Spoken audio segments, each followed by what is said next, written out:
Hi hello welcome back to my channel soldier wife Tulasi. ఈ రోజు వీడియోలో జగన్నాథుడు ఎందుకు అంత ప్రత్యేకమో తెలుసుకుందాం. ముందుగా జగన్నాథుడు జగత్తుకే నాథుడు అంటే విశ్వానికి ఆయన లోక ప్రభువు అని చెప్తూ ఉంటారు. ఇందులో ఫస్ట్ వన్, స్వామివారు ఎక్కడైనా అయితే రాతి విగ్రహంలో కానీ, వెండి కానీ, బంగారం కానీ, పంచలోహాల్లో కానీ విగ్రహాల్లో కనిపిస్తారు. కానీ జగన్నాథ స్వామి మాత్రమే చెక్కతో చేయించబడ్డ దేవుడు అనమాట. సెకండ్ వన్, భగవంతుడు ఎక్కడైనా సతీ సమేతంగా అయినా ఉంటాడు, లేదంటే ఒక్కడే దర్శనమిస్తాడు.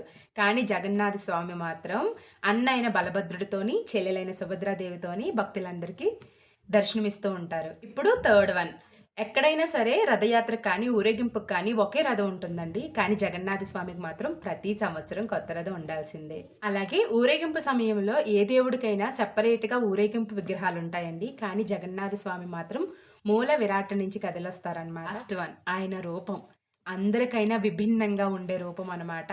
కళ్ళు మాత్రం ప్రపంచాన్నంతా ఒకే చూపుతో చూసేంత పెద్ద కళ్ళు ఉంటాయండి దేవుడికి.